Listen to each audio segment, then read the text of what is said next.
प्रत्येक व्यक्ति गोग्रास निकाले।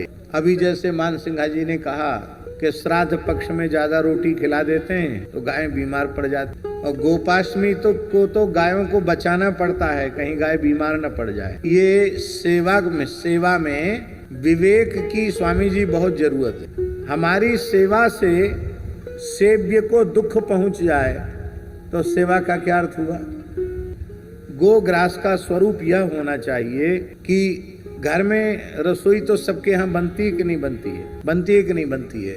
वैसे तो रसोई खुद अपने हाथ से बनानी चाहिए, लेकिन एक पता नहीं कैसी अपसंस्कृति भारतवर्ष में आ गई है। अब सब लोग नौकरों के हाथ की रसोई खाने लगे हैं। ये बहुत दुर्भाग्य की बात है। रसोई माताओं को स्वयं बनानी चाहिए। अब पति पुत्र सास ससुर इनको स्वयं ही अपने हाथ से परोस करके अत्यंत लाड़ प्यार से इनको जिमाना चाहिए। ये जो नौकरों के हाथ का बना भोजन करना ये अच्छी बात नहीं है। पवित्रता से रसोई बनाओ। तो आप जब रसोई बनाना आरंभ करते हैं तो आपके घर में मान लो 1 किलो 2 किलो आटा रोटी में खर्च होता हो, लगता हो।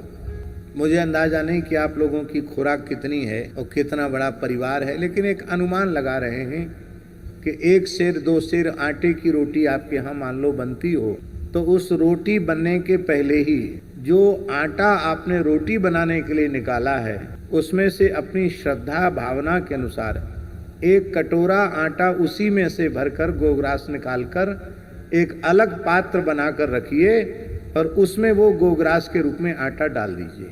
और जब आपका बड़ा पात्र भर जाता है तो उस पात्र को निकट की किसी गौशाला में जहां आवश्यकता है गायों को दाने की, तो वहां उसको पहुंचा दीजिए। उससे क्या होगा कि आप सामूहिक रूप में सब गायों की सेवा कर पाएंगे। चनी चोकर आटा ये सब उनको भेज सकेंगे।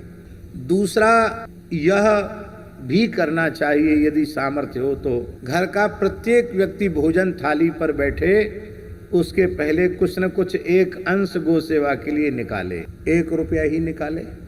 घर में 10 सदस्य हैं मान लो, तो गरीब से गरीब आदमी 10 रुपए निकाल सकता है कि नहीं निकाल सकता, इतना निकाले।